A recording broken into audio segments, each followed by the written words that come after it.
with Anuj on stage, let me introduce him first. Anuj Vishwanathan is the co-founder of Milaap, India's leading crowdfunding platform for personal and social causes.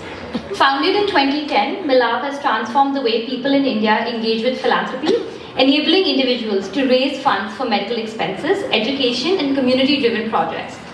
An alumnus of the National University of Singapore, Anuj gained early experience in microfinance while working in SKS Microfinance, where he discovered the impact of small amounts of money can have on the lives of families. Anuj's vision for Milaap was driven by a desire to bridge the gap between people who wanted to contribute directly and those who could benefit from such support. Milaap has since impacted millions of lives across India and continues to expand his reach. Extensive experience in leading centers across North America, the UK and India.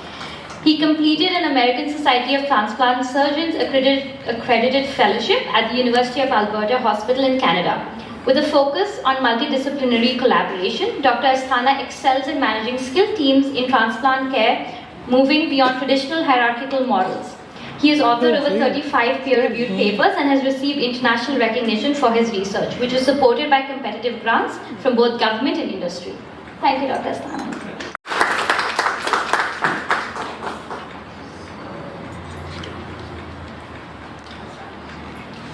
Asia.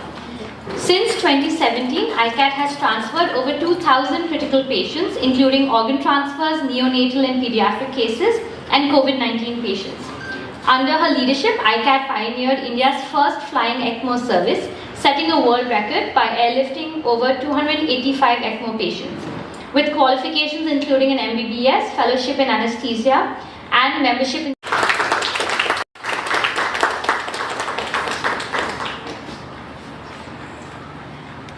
Next up, we'll have Mrs. Valli. With over 30 years of experience in sociology from Sapphire College for Women, Mumbai, she leads non-medical care services for pediatric oncology and nephrology patients through the Samiksha Foundation.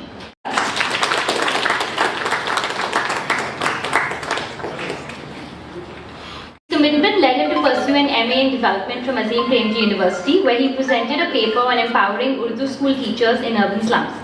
Following this, he joined Prema Vidya, an initiative impacting 250 schools and 50,000 children across Karnataka. His blend of financial expertise and a passion for equitable education drives.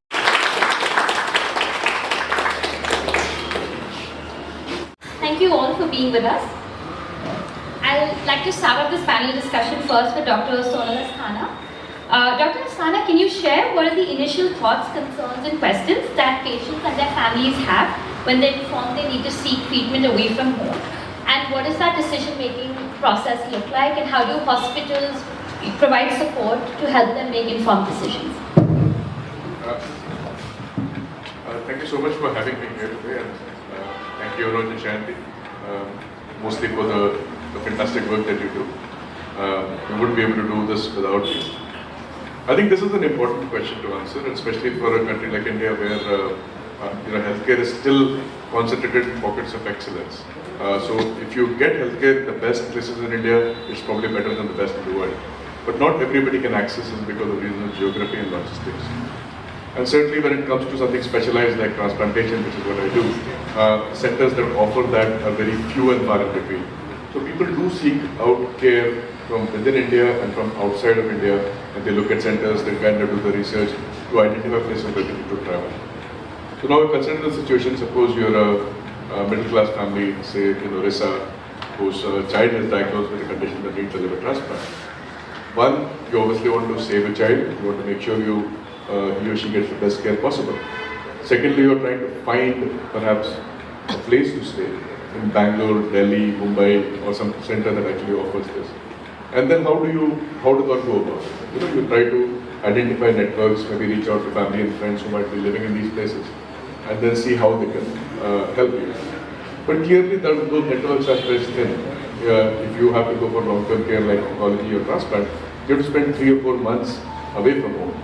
So it entails relocation, it entails loss of income, it entails loss of professional network that could, or social networks that could actually support you.